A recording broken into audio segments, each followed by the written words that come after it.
கோரிக்கையோடு இன்று விஜய் நேரடியாக களத்துக்கு போயிருக்கார். சார் வணக்கம். இன்னைக்கு ஒரு முக்கியமான நிகழ்வாக நடிகர் விஜய் முதல் முறையாக களத்திற்கு வந்திருக்கிறாரு. நேரடியாக மத்திய அரசுக்கும் மாநில அரசுக்கும் ஒரு கோரிக்கையா வச்சிருக்கிறாரு. பரந்தூர் அந்த விமான நிலையத்தை மாற்ற வேண்டும்ட்டு எப்படி பாக்குறீங்க? ஆனால் ஒரு விஷயத்தை நாம் புரிந்து கொள்ள வேண்டும். தமிழகத்தை பொறுத்தவரை நம்முடைய தலைநகரமாக இருக்கக்கூடிய சென்னைக்கு ஒரு பெரிய விமான நிலையம் வேண்டுமா? வேண்டும். ஏன்னா இன்னைக்கு இருக்கக்கூடிய விமான நிலையம் பார்த்தீங்கன்னா இந்தியாவில் இருக்கக்கூடிய பெரிய நகரத்தில் சிறிய விமான நிலையம் சென்னை. டெல்லி 5000 ஏக்கருக்கு மேலே இருக்குது, ஹைதராபாத் 5000 ஏக்கருக்கு மேலே, பெங்களூர் 4000 ஏக்கருக்கு மேலே, சென்னை 1000 ஏக்கர். Very congested. 2.5 கோடி பேசஞ்சர் ஆனுவல் கேரிங் கெப்பாசிட்டி. நமக்கு 10 ஆண்டுகளில் இது 10 கோடியாக மாறும். இன்னைக்கு பார்த்தீங்கன்னா பெங்களூர் 2வது விமான நிலையத்துக்கு தயார் பண்ணிட்டு இருக்காங்க. மும்பை 2வது விமான நிலையம் வந்துருச்சு. பெரிய நகரங்கள் வளர்ச்சியை நோக்கி போறாங்க. இன்னைக்கு நம்முடைய தமிழகத்தினுடைய முதலமைச்சர் திரு மு.க. ஸ்டாலின் ஐயா எதிர்க்கட்சி தலைவராக இருக்கும் பொழுது 2016 புதிய விமான நிலையத்தை கேட்டாங்க. 2019 அதிமுக ஆட்சி இங்கிருந்து மத்திய அரசுக்கு பரிந்துரை கடிதத்தில் பரந்தூர் வச்சிருந்தாங்க, மாமந்தூர் பேரையை வச்சிருந்தாங்க. இரண்டும் எங்களுக்கு வேண்டும். மத்திய அரசை பொறுத்தவரை மாநில அரசு அனுப்பக்கூடிய பட்டியலை பரிசீலனை பண்ணுவாங்க. உதாரணத்திற்கு 180 கிலோமீட்டருக்குள்ள ஏர்போர்ட் இருக்கா, பிளைட் லேண்டிங் ஜோனா, இது மட்டும்தான் மத்திய அரசு பார்த்து அனுமதி கொடுக்குறாங்க. 2021 ஆட்சிக்கு வந்த திராவிட முன்னேற்ற கழகம் அவங்க மாமந்தூர் அப்படிங்கிற இடத்தை கைவிட்டு அவங்களும் சில இடத்தை ஆட் பண்றாங்க, திருப்போரூர், பன்னூர் எல்லாம். அதன் பிறகு மத்திய அரசு இந்த ப்ரொபோசலை பார்த்துட்டு மத்திய அரசை பொறுத்த வரைக்கும் பரந்தூரை செலக்ட் பண்ணியிருக்காங்க. இதுல மத்திய அரசனுடைய பங்கு எங்க வந்துச்சுங்க? மாநில அரசு கொடுக்கறத அப்ரூவ் பண்றதா மத்திய அரசனுடைய பங்கு. மத்திய அரசை பொறுத்தவரை மோடி ஐயா ஆட்சிக்கு வந்த பொழுது 73 விமான நிலையங்கள், 73 158. எல்லா மாநிலத்திலும் விமான நிலையங்கள் டபுள் ஆயிட்டு இருக்கு. தமிழ்நாட்டில் டபுள் ஆயிருக்கா? இல்லை. ஆனால் சகோதரர் விஜய் அவர்களாக இருக்கட்டும், எந்த அரசியல் கட்சி தலைவராக இருக்கட்டும், உங்களுக்கு எல்லா உரிமை இருக்கு மக்களை போய் பார்க்கறதுக்கு. அவங்க சொல்றத பின்னாடி சொல்றதுக்கு உங்களுக்கு ஆட்சியாளர் எடுத்து சொல்றதுக்கு எல்லா உரிமை இருக்கு. ஆனா இதிலே நீங்கள் புரிந்து கொள்ள வேண்டும், எங்களுடைய பங்கு, மத்திய அரசு பாரதிய ஜனதா கட்சியினுடைய பங்கு என்னன்னா, டெவலப்மெண்டல் ப்ராஜெக்டை கொண்டு வரது. உதாரணத்துக்கு 20,000 கோடி ரூபாய் பரந்தூர் விமான நிலையம், 51% மத்திய அரசனுடைய பங்கு 10,000 கோடி ரூபாய்க்கு மேல. இதை மாநில அரசு சரியா கையாண்டிருக்காங்களா? சரியா கையாளல. காரணம், பரந்தூர் மக்களை சந்திச்சாங்களா? சந்திக்கல. பேசினாங்களா? பேசல. காம்பன்சேஷன் ஏக்கருக்கு இவ்வளவு கொடுக்குறேன்னு சொன்னாங்களா? முதல்ல சொல்லல. விவசாய நிலத்தை கையகப்படுத்தும் பொழுது ப்ரொசீஜரை ஃபாலோ பண்றேன்னு சொன்னாங்களா? இல்லை. ஏன்னா அதை பொறுத்தவரை வெட்லேண்ட் இருக்கு, அதை பொறுத்த வரைக்கும் பறவைகள் சரணாலயம் வாய்ப்பு இடம் இருக்கு, விவசாய நிலம் இருக்கு. எந்த கம்யூனிகேஷனுமே பண்ணாம மாநில அரசை பொறுத்தவரை இந்த பிரச்சனையை அவங்க தான் உருவாக்கினாங்க. ஏன்னா பரந்தூருங்கிறது 2019 பேசிட்டு வரீங்க, 6 ஆண்டுகள் ஆச்சு. 6 ஆண்டுகள் மத்திய அரசு மாநில அரசனுடைய அதிகாரிகளோ அமைச்சர்களோ போய் பண்ணாதான் அந்த பிரச்சனை காரணம். ஆனால் இன்னைக்கு விஜய் அவர்களாக இருந்தாலும் ஆல்டர்னேட் லேண்ட் எங்க கொடுக்க போறீங்க? ஒரு அரசியல் கட்சிக்கு 2 கடமை இருக்கு. நான் எதிர்க்கிறேன்னா இல்ல அதற்கு சொல்யூஷனை தேடி போறேன்னா, எரிகிற நெருப்புல எண்ணெய் ஊத்துறனா இல்ல நெருப்பை அணைத்து விட்டு மக்களுக்கு ஒரு வழிகாட்டியான இருக்கிறனா, இதுதான் அரசியல் கட்சியினுடைய முக்கிய வேலை. இன்னைக்கு நீர்நிலை இருக்கு, அது மட்டும் இல்லாம அங்க இருக்கக்கூடிய வெள்ள பாதிப்புகள் ஃபியூச்சர்ல ஏற்பட்டா அது சென்னையை பாதிக்கும் அப்படின்றதையும் சேர்த்து அதுல கோட் பண்றாரு. விவசாய நிலம் குறைவா இருக்கக்கூடிய அல்லது அது பாதிப்பு குறைவா இருக்கக்கூடிய பகுதிகளை தேர்ந்தெடுங்க, மறு ஆய்வு செய்யுங்க அப்படின்ற கருத்துல உடன்பாடு இல்லைங்களா? அண்ணா கருத்து சொல்றது ஈஸிங்கண்ணா. ஏன்னா அது சரி, விஜய் அவர்கள் இத்தனை நாள் எங்கன்னா போனாங்க? கட்சி எப்ப ஆரம்பிச்சார்? February 2, 2024. இத்தனை வருஷம் எங்க போனார்? கட்சி ஆரம்பிச்சு முதல் நாள் பேசல, முதல் ஒரு வாரத்துல பேசல, முதல் மாசம் பேசல, முதல் 100 நாள் பேசல. இன்னைக்கு கட்சி ஆரம்பித்து ஒரு வருடம் முடிய போது February 2, 2025. இன்னைக்கு பேசுறாங்க. சரி, பேசுவது எளிது. எல்லா ப்ராஜெக்டையும் இதே தவறத்தான் திமுக பண்ணாங்க. கண்ணை மூடிக்கிட்டு எதிர்கட்சியாக இருக்கும் பொழுது எந்த ப்ராஜெக்ட் வந்தாலும் எதிர்க்கிறது. அதே திமுக ஆட்சிக்கு வந்த பிறகு 6 வழிச்சாலையா, தயவு செஞ்சு வாங்க, இது வாங்க. இப்ப என்ன ஆகுதுன்னா, தமிழ்நாடு எப்படி $1 trillion எக்கானமி ஆகுங்கண்ணா? எதிர்ப்பது எளிதுங்கண்ணா, எதிர்ப்பது எளிது, எல்லாம் எதிர்த்தரலாம். சார் டங்ஸ்டன் ப்ராஜெக்ட் உதாரணத்துக்கு, டங்ஸ்டனை பொறுத்த வரைக்கும் விஜய் அவங்க சொல்றாங்கன்னா, இது பாரதிய ஜனதா கட்சியின் நிலைப்பாடு முதல் நாளிலிருந்து. டங்ஸ்டன் ஒரு ஸ்ட்ராட்டஜிக் அண்ட் கிரிட்டிக்கல் மினரலாக இருந்தாலும் கூட அது ஜார்க்கண்ட்ல, கர்நாடகால, வேற பகுதியில் பிரச்சனை இல்லாத இடத்துல இருக்கும் பொழுது எதற்கு தமிழகத்தில் பிரச்சனை இருக்கக்கூடிய இடத்துல எடுக்கணும் என்பதற்காகத்தான் பாரதிய ஜனதா கட்சியும் சப்போர்ட் பண்ணி நாளை மறுநாள் மறுபடியும் மைனிங் மினிஸ்டரை பார்த்து இதுக்கு நிரந்தர தீர்வு கொடுக்க இருக்கின்றோம். நிரந்தரமான தீர்வு. ஏன்னா அந்த ப்ராஜெக்ட் வேற. இன்னொரு பக்கம் சென்னையை பொறுத்தவரை விமான நிலையம் வேண்டும். இன்னைக்கு வேண்டாம்னு பொதுப்படையா சொல்றது எளிதுங்கண்ணா, வேண்டான்னு சொல்லிடலாம். பரந்தூர் மக்கள் ஏற்கனவே பல ஆண்டுகளா சொல்றாங்க இது விவசாய நிலம்ன்றதுனாலதான் எடுக்கிறாங்க. ஆனா பரனூர்னு ஒரு இடமும் சூஸ் பண்ணிருக்கும் பொழுது அங்க ஃபுல்லா கமர்ஷியல் ஏரியாவா இருக்கு, அங்க கை வச்சு அதிக செலவாகுன்றதுனால விவசாய நிலம் போனாலும் பரவாயில்ல அப்படின்னு சொல்லி பரந்தூர் மக்கள் தொடர்ந்து சொல்றாங்க. இப்ப நான் வைக்கக்கூடிய கருத்து முதல்ல இருந்தே கன்சிஸ்டன்டா நம்ம சொல்றதுன்னா, இந்த ப்ராசஸை நீங்க சரியா ஹேண்டிலே பண்ணல. பரந்தூர் மக்களுடைய நம்பிக்கையை நீங்க பெறவே இல்லை.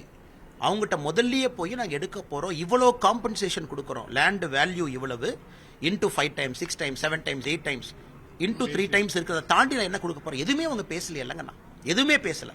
அந்த ப்ராசஸ் அட்டர் ஃபெயிலியர். நான் பரந்தூருங்கிற வார்த்தையை பயன்படுத்தலாம். எங்களுடைய கோரிக்கை விமான நிலையம் சென்னை பக்கத்தில் வரணும். இன்னைக்கு இப்படியே போச்சு. இன்னைக்கு விமான நிலைய வேலை இன்னைக்கு ஆரம்பிச்சா 10 வருஷம் ஆகுங்கண்ணா. இன்னைக்கு ஆரம்பிச்சிங்கன்னா 10 இயர்ஸ். 10 ஆண்டுகளில் தமிழகம் 5வது இடத்துக்கு போயிருக்கும். இன்னைக்கு முதல்ல மகாராஷ்டிரா இருக்கு, 2வது யூபி வந்துருச்சு, 3வது தமிழகம், கர்நாடகா எட்டி பிடிக்கக்கூடிய தூரத்தில். இதை மறுபடியும் டிலே பண்ணி அப்புறம் லேண்டை கொடுத்து இந்த ப்ராசஸை முதல்ல இருந்து ஆரம்பிச்சு அடுத்த 10 ஆண்டுகள் கழிச்சு விமான நிலையம் வரும்போது தமிழகம் எங்க போயிருக்கும். ஆனால் நான் சொல்வது, இன்னைக்காச்சு பரந்தூர் மக்கள்கிட்ட போய் முதலமைச்சரா எல்லாம் பேசுங்க, காம்பன்சேஷனை பத்தி பேசுங்க, அல்டர்னேட் லேண்ட் எங்க கொடுப்பீங்க, மக்கள் அதுக்கு ஒத்து போகலையா, சரி மக்கள் ஒத்து போல எங்களுக்கு வேண்டாம்னா ஆனா மாற்ற வேண்டாம்னு சொல்லவே இல்லைங்கண்ணா. எங்களுக்கு நேரமாகி கொண்டிருக்கிறது. இன்னைக்கு அதை தாண்டி போயிருச்சுங்கண்ணா. பரந்தூர் 1 மாசத்துல முதலமைச்சர் முடிவு எடுக்கணும், 2 மாசத்துல எடுக்கணும். சார் நான் போய் பரந்தூர் போய் இந்த காம்பன்சேஷன் சொல்றோம், ஏத்துக்கிறாங்களா, ஏத்துக்கலாம், அடுத்த ஆல்டர்னேட் லேண்ட் ஏதோ ஒன்னு செலக்ட் பண்ணி கொடுங்க. நீங்க ஆல்ரெடி 6 மாசம் காலம் 6 வருஷம் காலம் தாழ்த்திட்டீங்க. ஸோ பரந்தூருங்கிறது ஏடிஎம்கேவுடைய ப்ரொபோசல் இருந்துச்சு ஆட்சியில், டிஎம்கேவுடைய ஆட்சியில் இருந்துச்சு. ஆனால் சகோதரர் விஜய் அவர்கள் சொல்வது, மத்திய அரசு ஏன் குறை சொல்றீங்க, நாங்க எங்க வந்தோம், தமிழ்நாட்டை வளர்த்த வேண்டும் என்று மோடி ஐயா நினைப்பது தவறா? நாங்க லேண்டை செலக்ட் பண்ணவே இல்லையா? பரந்தூருங்கிற வார்த்தையை மத்திய அரசு எங்கேயும் சொல்லலையே. 2 ஆட்சியாளரும் கொடுத்த ப்ரொபோசல்ல பரந்தூர் இருந்துச்சு. நாளைக்கு முதலமைச்சர் அவர்கள் பரந்தூர் வேண்டாம் நான் புதுசா கொடுக்கறேன்னா இப்பவே காலம் தாழ்த்தி போயிட்டு இருக்கிறோம். அதனால பரந்தூர் மக்களுடைய போராட்டத்திற்கு நிச்சயமா ஐ ஆல்சோ ஃபீல் பேட். அவங்க 900 நாட்கள் ஏன் போராட்டத்தில் இருக்கணும், 900 நாட்கள் ஏன் இருக்கணும், ஒரு குழந்தை ஏன் 900 நாட்கள் உட்கார்ந்து இருக்கணும் படிக்க வேண்டிய வயதில், அதெல்லாம் நான் ஏத்துக்கிறேங்கண்ணா. பட் நான் கான்டெக்ட் உங்களுக்கு சொல்றேன், இதுதான் கான்டெக்ட். அதனால பொதுவா மத்திய அரசு மாநில அரசுன்னு சொல்வதற்கு பதிலா இதையும் புரியும்படி மக்கள்கிட்ட சொல்லுங்க. நாங்க ப்ராப்ளத்தை சால்வ் பண்ணத்தானே பாக்குறோம், நாங்க ப்ராப்ளத்தை உருவாக்கலையே. இறுதியாக ஒரு கேள்வி, பல்வேறு மாநிலங்களில் தற்போது மாநில தலைவர்கள் தேர்வாயிட்டு வர்றாங்க. தமிழ்நாட்டிற்கு எப்பொழுது அதற்கான தேர்வு நடக்கும், மீண்டும் நீங்க தேர்வாக வாய்ப்பு இருக்கா? அண்ணா இதுல தேர்வாக வாய்ப்பு இருக்கு வாய்ப்பு இல்லை அப்படிங்கறதெல்லாம் தாண்டிங்கன்னா என்னுடைய கடமை என்னன்னா, இந்த ஜனநாயக முறைப்படி இந்த ப்ராசஸ் முடிச்சு கொடுக்கணும். 67 கட்சி மாவட்டத்தில் 33 கட்சி மாவட்டத்திற்கு தலைவர்கள் போட்டுட்டோம், இன்னும் 34 போட்டுருவோம் கூடிய விரைவில். அதன் பிறகு அந்த மாநிலத்தை தயார் பண்ணி கொடுக்கணும். ஸோ பாரதிய ஜனதா கட்சியை பொறுத்தவரை ஒரு அகில இந்திய கட்சி, பல விஷயங்கள் இருக்கு, பல கோணத்தில் அவங்க பார்ப்பாங்க. தலைவர்கள் பல இடத்துல ஒரு கட்சிக்கு தேவைப்படுவார்கள். நான் அடிப்படையிலே ஒரு தொண்டன், தமிழகத்தில் ஒரு பொலிட்டிக்கல் ஸ்ட்ராட்டஜி எடுத்து நம்ம வேலை செஞ்சுட்டு இருக்கோம். அதை மோடி ஐயா அவர்கள், அமித்ஷாஜி அவர்கள், தேசிய தலைவர்கள் எப்படி பார்க்கறாங்கன்னு பார்த்து அவங்க முடிவு செய்வாங்க. என்னுடைய கடமை தலைவராக இன்னைக்கு என்ன செய்யணுமோ அதை செஞ்சுட்டு இருக்காங்க. இப்போ தொடர்ச்சியா பிஜேபி அண்ணாமலை அவர்களுடைய முன்னெடுப்போடு ரொம்ப வலுவா மாறி இருக்குன்னு ஒரு டாக் இருக்கு. அதுல ரொம்ப ஸ்ட்ராங்கா மத்திய பிஜேபி நம்புறாங்களா தேசிய தலைமை? உங்களை மாற்றக்கூடிய கருத்துக்கள் இருக்குதா, களத்தில் இருக்கா, எப்படி பாக்குறீங்க, உங்களுடைய ஒப்பீனியன் என்ன? ஆனா இந்த கட்சியில நிரந்தர தலைவர்கள் யாருமே இல்லை என்கிறனால தான் இந்த கட்சிக்கு நானே வந்தேங்கண்ணா. அண்ணாமலை நீங்களே நிரந்தர தலைவர்னா நானே கிளம்பி போயிடுவேன், எனக்கு அது பிடிக்காதுங்கண்ணா. ஜனநாயகத்தை பொறுத்தவரை மாற்றம் இருக்கணும், கட்சியில இன்டர்னல் ரூல்ஸ் இருக்கு, எத்தனை ஆண்டுகள் யார் தலைவராக இருக்கணுங்கிறது இருக்கு, அந்தந்த தலைவர்களை எங்க அந்த கட்சி பயன்படுத்தணும்னு இருக்கு. அதனால இன்னைக்கு தமிழகத்தினுடைய காலகட்டத்தில் என்ன தேவையோ அதை தேசிய தலைமை கூர்மையாக ஆராய்ந்து முடிவெடுப்பார்கள்.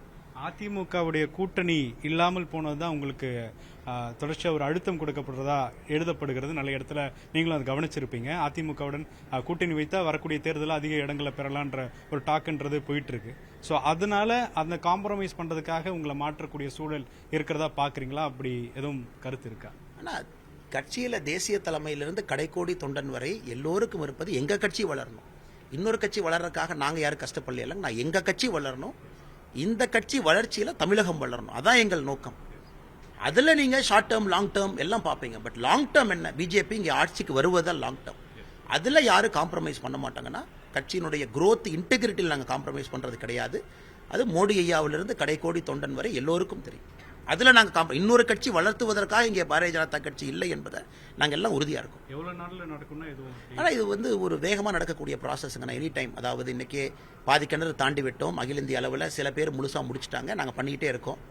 இன்னும் 34 மாவட்டங்கள் மிக விரைவில் இன்னும் ஒரு சில நாட்கள் அதை அறிவிச்சிட்டோம் அப்படின்னா, ஏன்னா அது பட்டியல் படி தேசிய தலைவருக்கு போய் அவங்க அதை அப்ரூவ் பண்ணி கீழே அனுப்பணும். அதன் பிறகு மாவட்ட தலைவர்கள் பொறுப்பேற்கணும். அதன் பிறகு ஒரு எலக்ட்ரல் காலேஜ் இத்தனை பேர் ஓட்டு போட தகுதியுடையவர்களை கீழிருந்து தேர்ந்தெடுக்கணும்.